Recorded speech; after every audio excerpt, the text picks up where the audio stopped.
Much.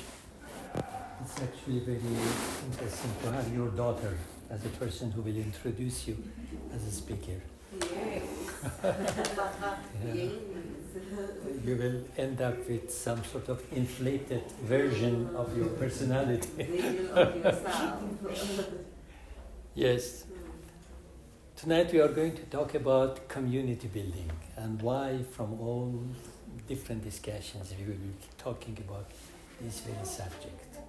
What is community and who is the community builder, and why we will be concerned about building a community. As probably you well know, that the community is a group of people, it could be large or small, that share the same views or some views that are common.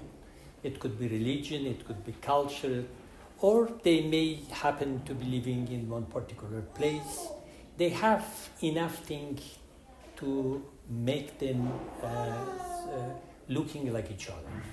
So there is some commonality between them. That will make community.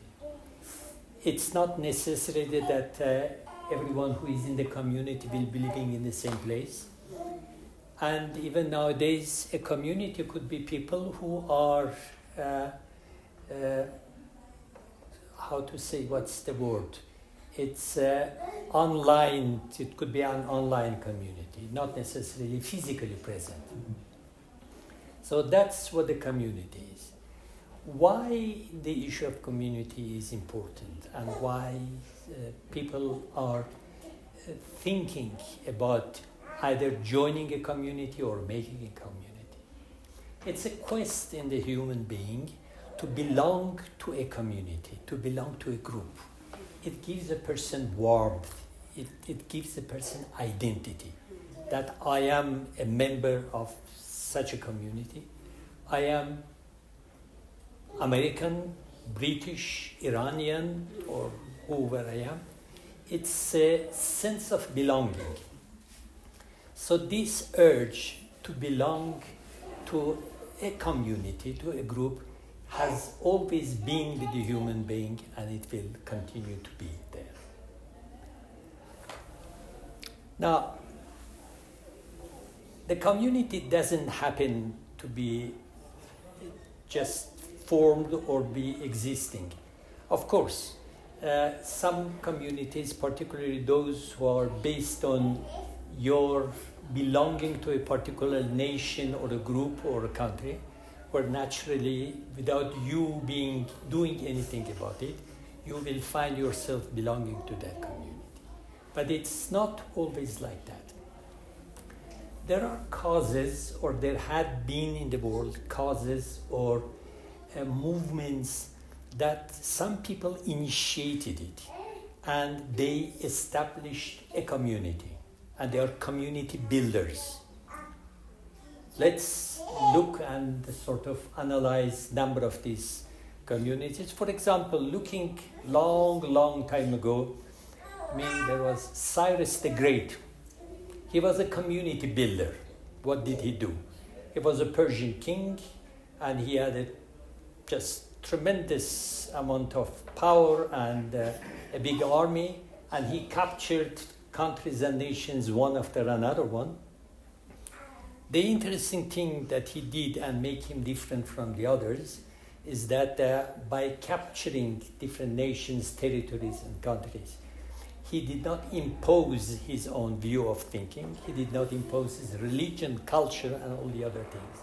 All what he expected from the rulers that surrendered to him is that accept his authority and be ready whenever there is a need to help him and assist him, and perhaps to pay a certain amount of, I don't know what it's called, in cash or kind on a regular basis, on annual basis. Then they will become a part of his empire. And on the other hand, he will promise that he will defend them and he will be there when they are in need of him. So that's one kind of community builder. Not every community builder functions and works in the same way.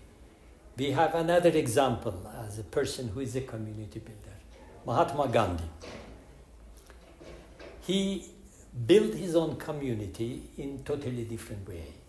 He is more a person, a revolutionary, who stood up against injustice, against tyranny, and particularly Gandhi is a person who's got some common points with the history of South Africa as well, because he lived after finishing his studies in England. He stayed sometimes in South Africa, and he experienced the apartheid of South Africa at that point before moving further to India.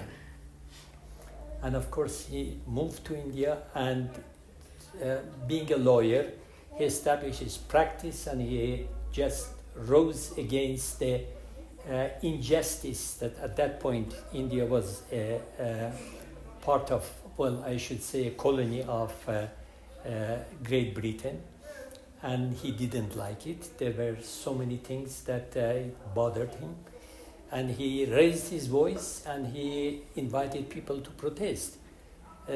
What is specific about Gandhi is that his protest was non-violent. So he invited people to oppose the current system through non-violent means and ways. So, and of course, we know the history. He never lived long enough to become a part of the government of the newly formed nation after the independence.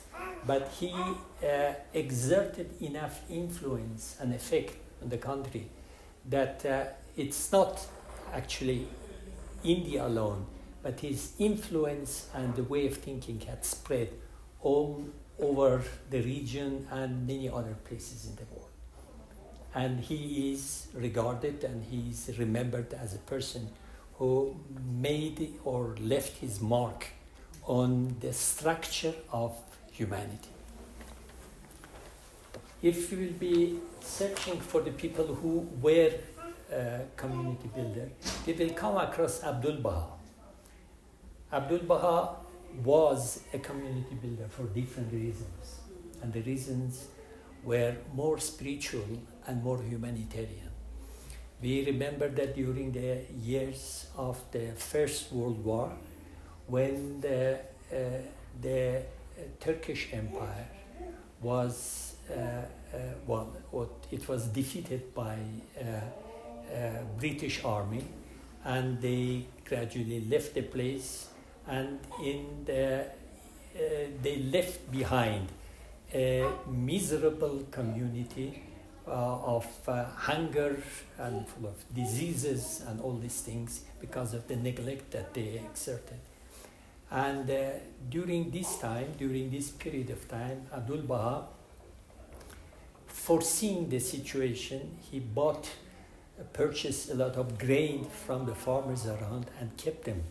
And when this situation happened and people found themselves in a great misery and difficulties, he came up, he opened the stores and he distributed the grains, and he saved that area, the people in that area, from famine and from hunger. And to acknowledge his contribution to the society, the British government later on just offered him knighthood, and he was, I don't know the right thing to say, knighted, or he was given this honor. Well, whether from the point of Abdul Baha it was an honor or not, it's another issue. But he was a community builder, and he exerted in this way. His approach was spiritual and humanitarian. And I'm trying to bring home the point of community and community building. In fact, even it's humorous or not, there were some other non-traditional community builders as well. You certainly have heard about Robin Hood. Robin Hood is also a community builder of a different kind. I remember enjoying reading the story of Robin Hood when I was a teenager, and I thoroughly enjoyed it. The way he was functioning was that he was stealing from the rich and giving it to the poor. In fact, at the initial stage, he was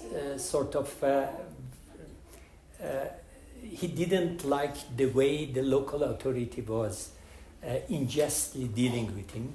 So he rose against him and he ran away to a forest nearby.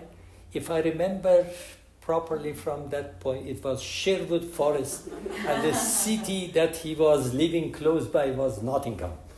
And there was a sheriff of Nottingham who was a very wicked person, and there was clashes between him and his followers. Of course, after some time, many other people who experienced the same problem, they also joined him. They went all to the forest and they established a community there and defended the right of the people who were wronged and who were oppressed. So what is this idea of community building does to do with the Baha'i faith and the mission that we as Baha'is have? The terminology of community building is repeated in the instructions that we receive from our supreme administrative body. For that reason, I need to give some examples that how the system in the Baha'i faith works and functions. The Baha'i faith is a religion. It's, I should say, probably one of the very organized religions. And our mission is to bring the new way of thinking to the people and to build communities in the new way. And for that reason, those of you who know about the history of the Baha'i faith, that after Baha'u'llah, who is the central figure of the Baha'i faith, it was Abdul Baha, his son, who was his successor. And then eventually we came to the international body, which is called the Universal House of Justice. It's a supreme international body in the Baha'i faith. And the direction and our growth and development and what we need to do is the direction flows from the body of the Universal House of Justice. They are the one who tell us how we need to function. And a goal that the Baha'i faith has is to renew the civilization. Baha'u'llah mentioned in his writings that the current day civilization is not going to last very long because it's based on the greed, it's based on dishonesty, and there should be a transformation from the old world order, as he called it, to the new world order. And that transformation is the process of community building. It has to change. And, it's not a promise that given by Baha'u'llah alone. If we read the Bible, that we will come across the statement from Jesus Christ, who said that there will be a time when the swords will be beaten into the plowshares. It means that the instrument of fighting will change into instrument of growth and development. Now, in the Baha'i faith, that has already spread to many different countries in the world, their growth and development is a criteria that it's planned for it, and it's sort of followed in a very strict way. Just to give you an idea, is that the whole Baha'i world is and the national communities that do exist. In each community, there are geographical units which are called clusters. It's basically a small geographical area with a city or town at the middle of it. And these are the unit of residence for the Baha'is. So each Baha'i, for example, Johannesburg has got its own cluster, and each, like Durban, or maybe I'm not very current here in South Africa at the moment. Each one of these small geographical locations has a community, and the community has got an administration. And it's not only that, we know that in each country how many clusters do exist. The growth and development of all these clusters are planned. In the other way, there are plans how a particular cluster in, say, in Gauteng is growing. Previously it had so many people, and now it has increased, and there are plans that it will become even more. It's not only that these geographical units do exist, but these geographical units or clusters have got different stages of growth and development. What I mean is that each cluster might be at the initial stage of development. It means that it has some Baha'is, but the Baha'is are limited in number, and from the functionality point of view, they are at the initial stage of their development. And then they grow further, and the criteria to grow, in what way they are functional and active. There are some functions which we call it core activities. The core activities, one amongst them is the community getting together? Getting together for what person? One major point for the community to get together is devotionals. We get together, that's one of the core activities. There are some other core activities that I will explain further.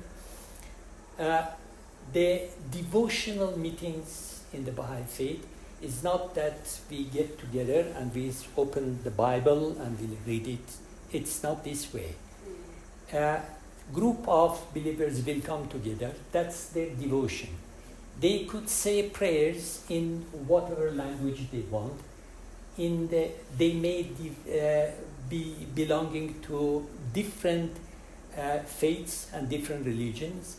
It's not basically aimed at the Baha'is. It's open for the members of the community.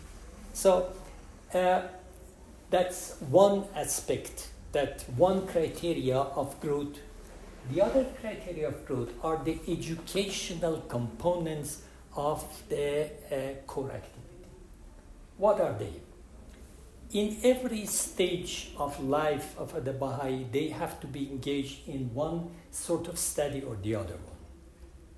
A child, when the child is about 6 or 7 years old, it goes to the children classes.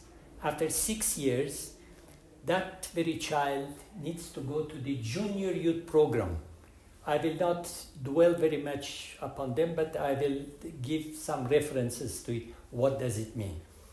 And for those who are adults, those over 15 years of age, they are participating in a series of courses, or courses that compose of series of books, which is called institute process.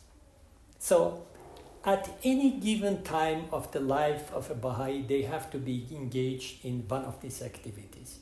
It's all over the world. I mean, this pattern works here in South Africa. It works in the other countries, in Europe, in big cities, in small villages. And it's very interesting to know that the aim and the goal of these activities are not the Baha'is themselves. In every cluster, the Baha'is are open for the whole population of that cluster. It could be maybe I don't know what example to give, any particular locality. I remember the place where I live. I'm staying in Kyrgyzstan in Central Asia. Now it's for 13 years. And one of the things that in many cases proved to be popular is these children classes. The parents who are not the Bahá'í, but having some ideas, they were opting to have their children attending the children classes, because they know that it's the only authority that will bring some sort of knowledge of what needs to be done, what is good for them to do, and what is not. In many places of the world, the matter of training and upbringing of children had been given to the schools. But we know that schools cannot do that. School is following a particular curriculum, and they are not there to come to the moral aspects of the life of the child. So this is where I just recollect what we have, and this entity of children classes proved to be rather popular, and the limiting factor we had was the human resources that will follow these things. Then I want to give an example of the junior youth program. Junior youth program is for the children who are between 12 years and 15 years. And those who lived in Soviet Union, they are familiar with the system. During the communist era in the Soviet Union, there was a book written, I think it was in 1940s. It's the story of, the title is Timur and his team. It was created by the machinery of Soviet Union. And the idea is that to give an example to a young teenager who is good, to give an example that this is a model and we want that model to be repeated. So Timur was a young man, and it's a very interesting story, and he had his friends, but he was the actual person, the leader of the group. And what they will do, they will go around and they will help the elderly. If there is a old lady who is carrying something from the market, they will come and help him, and they will share it with each other. If there is a young man over there who is bullying the others, they will oppose him. So they, through this story, they created an example, a model, that this is a model of a teenager that we want you to grow to and to become familiar and to practice. This Timur and his team is had been taught in the schools of Soviet Union across the whole territory. So those people who lived over there at that point in time, of course, now it's not practiced, but from 1940 to 1992, when the Soviet Union collapsed, that model was created. So this is very similar to the idea of the junior youth program. Through the stories, through learning, through service to the community, to establish a community of junior youth who will be able to have this love of service to the community. So in those areas, when the program is being introduced, first of all, it raises the question, so how is that and why it's that? But when you tell them that it's the function that Timur and his team was performing, then it becomes very understandable for them that how it works. So these are the different core activities that each cluster grows and experiences. So At the initial stage, when clusters are growing and the number of Baha'is are increasing gradually, it comes to the point that, they sort of master these core activities and come to the point that they've got enough of these core activities to bring them to the third level of the growth and development. We call them the milestone 1, 2, and 3. These are the processes of community building. We learned that these things will, many of components and aspects of community building will accelerate when the community reaches to this third level. In that case, the growth and development becomes faster, and the the results are becoming more manifest. There are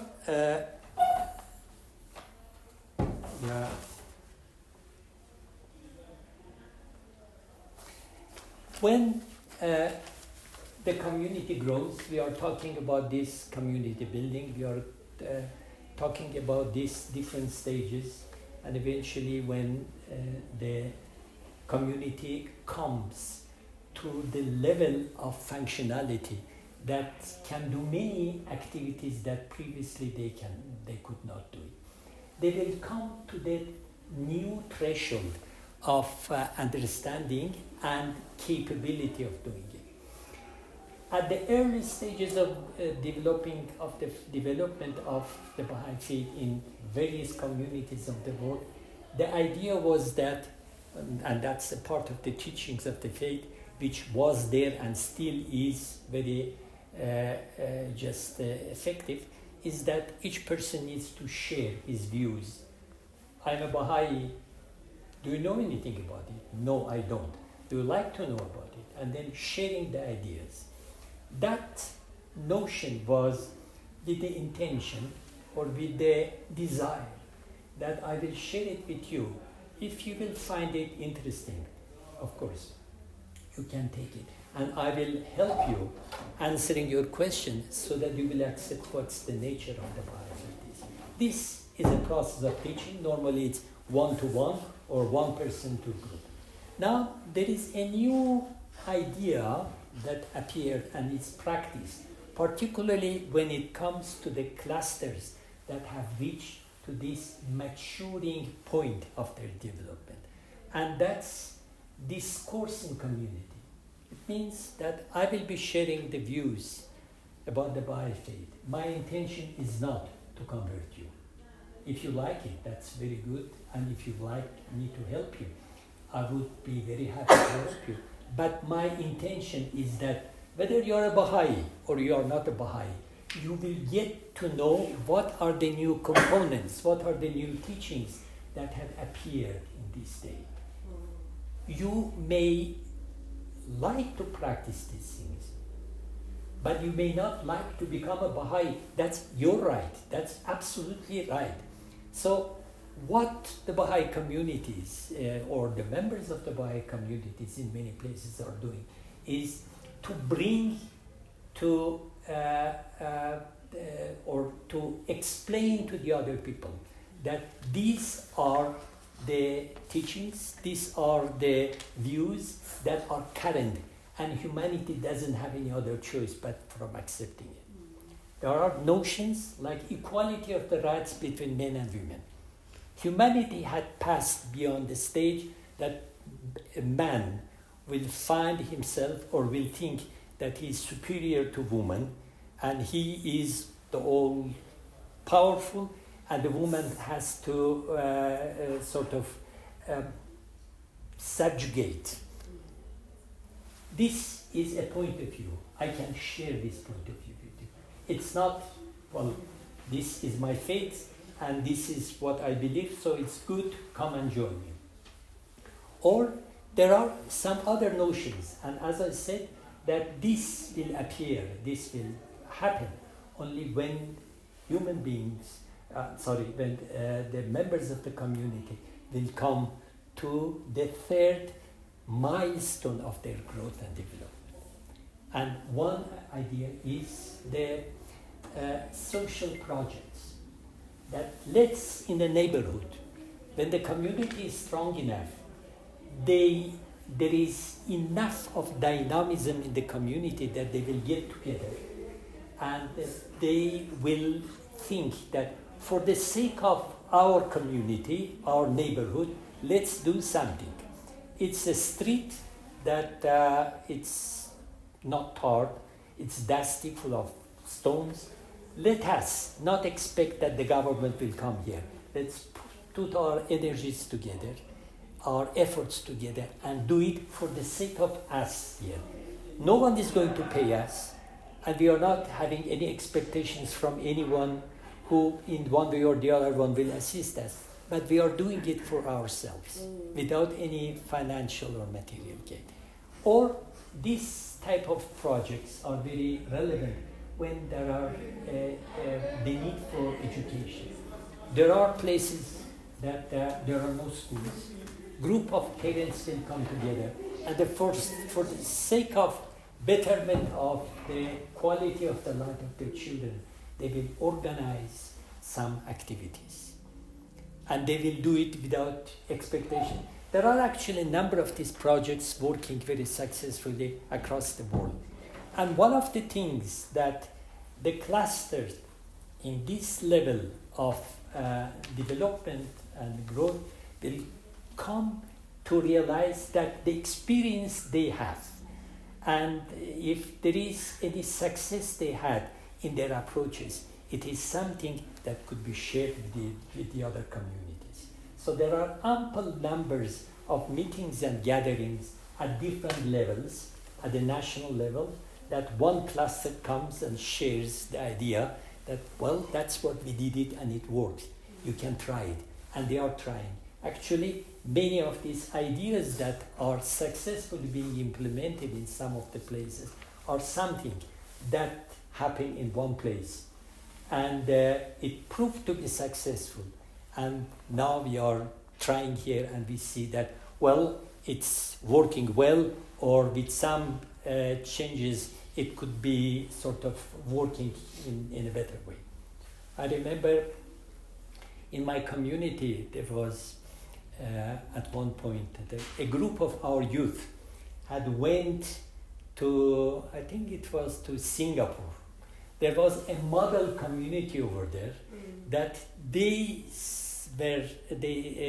started, and they were very successful in implementing their own approaches in development of children classes, to the extent that the teachers of the children classes, the parents who are sending their children over there for to be a part of children class, eventually will come to the point that the parents themselves will come and will sort of take part, or they will take the role of the teachers. And in this way, the number of these children classes are growing. So each component may prove to be successful with a particular approach in one place of the world. In this way, there is a network of activities and experiences that are emanating from these activities that are shared throughout the world with different communities, and each one of them may choose to do it, to implement it, and see under their condition how it functions and it works. So this is the community building.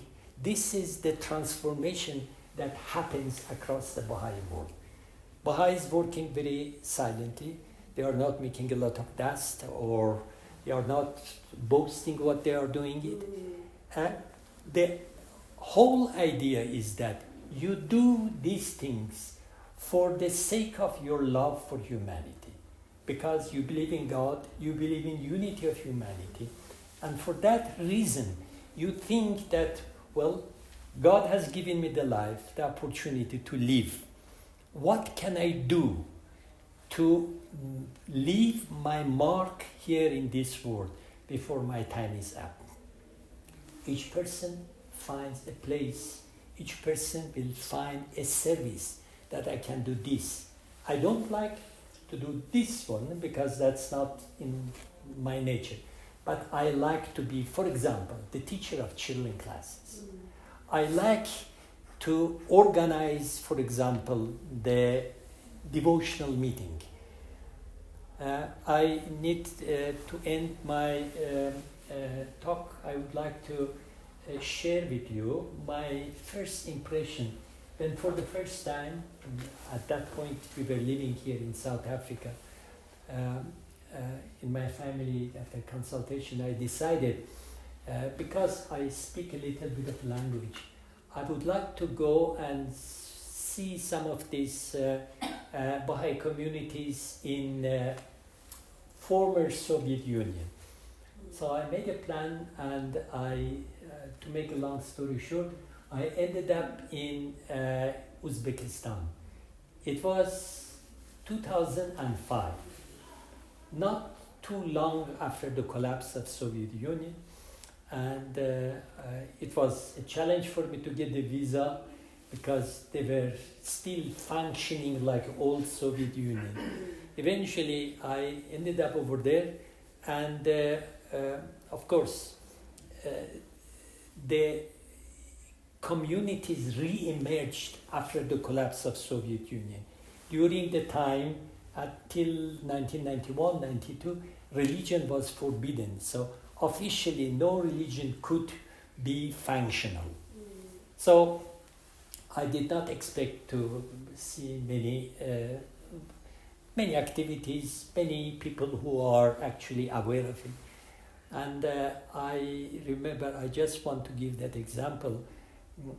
Personally, I was a person, I believe in prayer, and I believe in prayer that it's something that it's a way of communication between a servant and his Lord, that a person needs to do it. But I always had my limit over there. Okay, I'm ready to sit down and say, 1 prayer, 2, it's all right, 3 is maximum I can take. More than that, that's too much for me. So I wouldn't, it was difficult for me to sit and for more or longer period of time to continue with the prayer. And I ended up in Bukhara, and over there was this young community, and they were sitting, and every activity will start with a prayer. And the prayers were in Persian language, which I did not expect. And I sat down, and the environment that was created by this prayer, actually it took me to a different world. It was much beyond. I was born in the Baha'i family. Grew the whole my life as a Baha'i. I never had any experience of being in the prayer environment like the one over there. That event, only that event, changed my whole attitude to prayer and brought me a feeling of humility, acceptance and transformation. Then over there I felt that there is such a power in the prayer that I never experienced because I blocked myself. And that changed to the way that when I came back, I actually looked at the prayer. I found the prayers totally I saw it in a different way. And my threshold of tolerance in connection with the prayer had sort of blasted in a much greater way. Because there is a sweetness when you are in the environment that you and the others together with you are offering your prayer with utmost selflessness to the threshold of God. And when I had that one, I remember that for sometimes after my return from Uzbekistan, I became much humbler person. And after some time, when there will be anything that I will show some intolerance, my wife will tell you that I think it's time to send you to Uzbekistan once again. Knowing and seeing the transformation that had happened with her. Yes. These are few recollections and few observations that I was very happy to share with you. Basically, to bring this idea that transformation is something that needs to happen in every one of us. And if we know where we are standing and what are the qualities that we desire and we want to have changed in ourselves, then the path becomes very clearer, and what we need to do is becoming rather obvious. Thank you very much, friends. Thank you. Thank